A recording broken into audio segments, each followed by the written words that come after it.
So, after I accidentally reached top Philippines with Akai, I also accidentally reached top global with Balmond. This handsome guy is seriously underrated. It's not because he's overpowered, it's because a lot of players disrespect him and think Balmond is trash. Just like in this game, Tamuz even said, "What is Balmond supposed to do in this game?" He really believed Balmond couldn't make any impact. Although once I reached mythical glory, I noticed that Balmond wasn't as effective or as easy to use anymore. You really need to meet the conditions I mentioned in my previous Balmond video. First, you need at least one physical damage teammate, but honestly, it's even better if you have 2 or 3. For example, if both your jungler and gold laner deal physical damage, Balmond makes a lot more sense as a pick. He's also much better as a counter against tanky enemy lineups. If the enemy team isn't that tanky, and most of them have high mobility, you're going to have a hard time using Balmond, and you could even end up dragging your team down. That's because Balmond doesn't have hard crowd control to lock down highly mobile heroes, and he's not a burst hero that can instantly eliminate squishy targets. He's really at his best against tanky enemies, who usually have lower mobility. That lets you stack his physical defense reduction much more easily and shred a lot more armor throughout the fight. When Tamuz said, "What I'm gonna do in this game," I just replied, "I'm just going to farm." If he thought his hero could carry the game, then I was happy to let him take responsibility. I just focused on farming and waited for the right time to make an impact.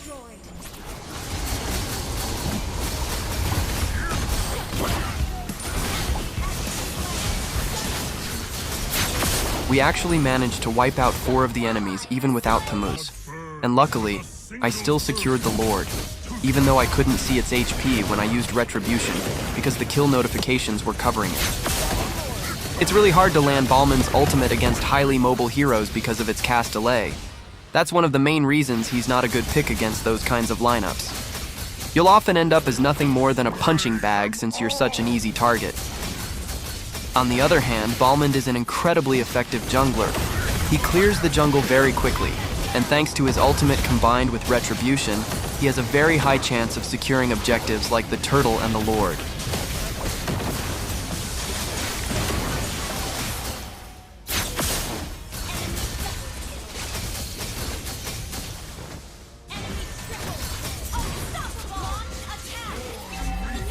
This was already the 3rd Lord fight, and the Lord kept spawning on the bottom side, so it felt like we were playing out the same scenario over and over again.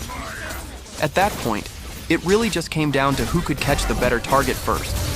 This time, Guinevere managed to catch the perfect target, but the enemy also responded with an excellent counter-engage.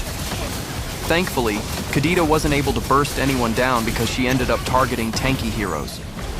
With 3 enemies down and the Lord secured, the game was pretty much over. Not long after that, we pushed together and finished the game. I reached mythical glory just 7 days after the season started, but my first 10 games were absolute hell.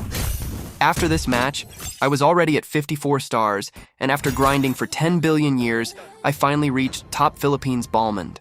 In this game, I was playing the EXP lane. I decided to cut the wave while our jungler invaded the enemy jungle. However, I completely forgot that when your jungler clears an enemy jungle camp, the EXP and gold are shared with nearby teammates. Because of that, it was actually my mistake. Our jungler didn't reach level 2 after killing Helkurt's little sister, but it didn't really bother him since he still came out ahead anyway. The only frustrating part was our tank. He seemed completely confused about what he was supposed to do. He didn't contribute at all during the invade, and to make things worse, he even tried to clear the minion wave by himself instead of helping the team.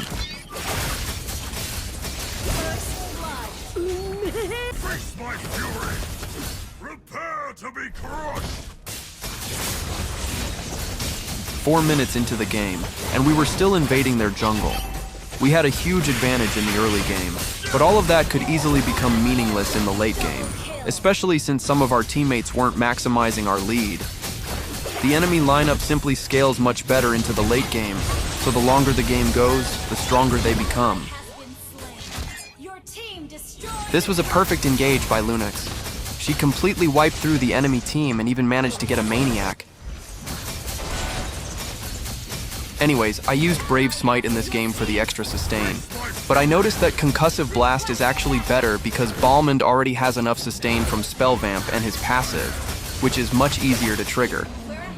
He recovers 5% of his max HP just by killing minions, and that's more than enough. In team fights, Brave Smite usually only activates once or twice. Brave Smite is good for extra sustain during the laning phase, but honestly, Balmond doesn't really need it. Concussive Blast is the better choice because it helps you clear minion waves faster, allowing you to rotate around the map much more quickly. That's just based on my experience since I've used both.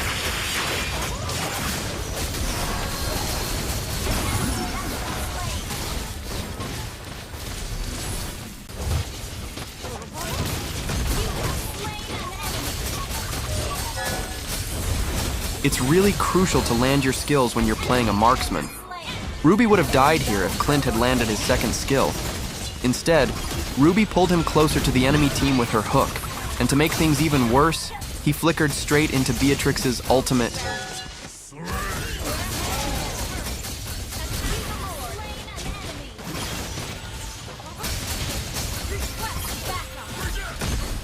Enemy battle spell on CD.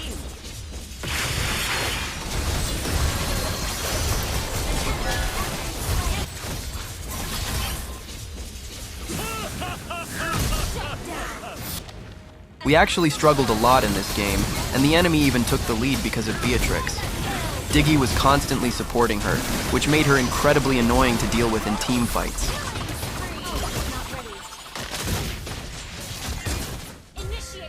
We secured the Lord there, but our marksman died, so we weren't able to make the most of it. This time it was our jungler who died.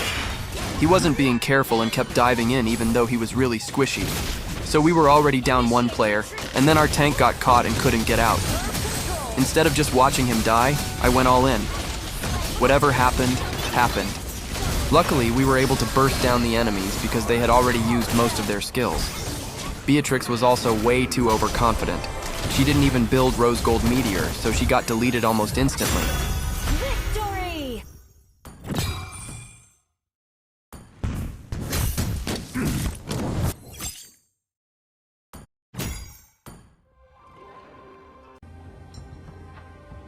Welcome to Mobile Legends! Now, this is the game where I actually reached top global. I decided to cut the lane here, but I didn't expect 3 enemies to go all in on me.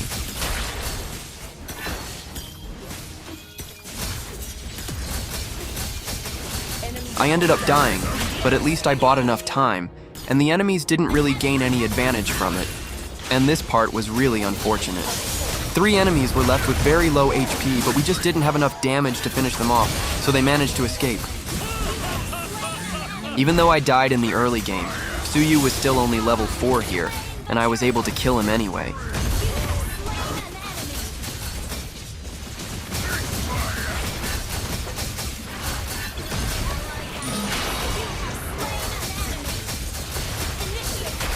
Part of me wanted to dive them under the turret because 2 of them were low on HP, but I held myself back. It would have been way too aggressive, and I would have almost certainly died. It's honestly funny how Suyu kept wasting all of his skills on me. He delayed his own farm so much just because he was so focused on trying to kill me. That kept happening almost the entire game.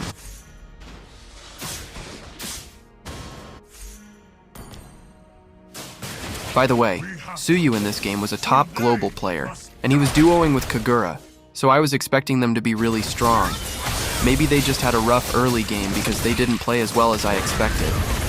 An enemy! You even bleed.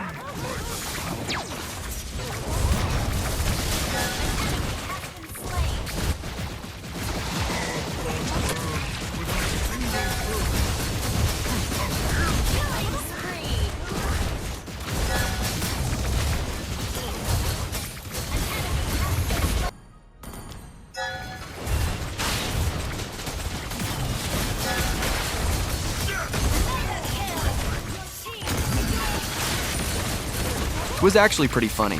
Diggy kept trying to save his ultimate, but in the end, he died without even using it.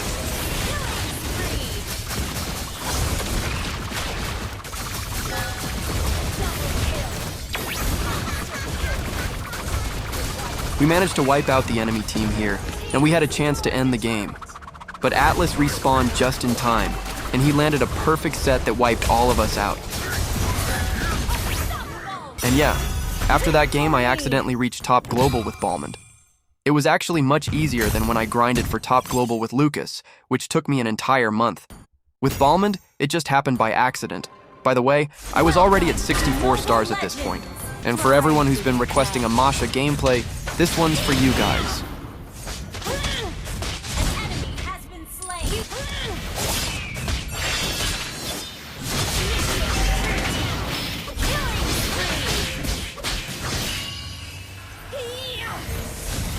Enemy battle spell on CD. Enemy battle spell on CD.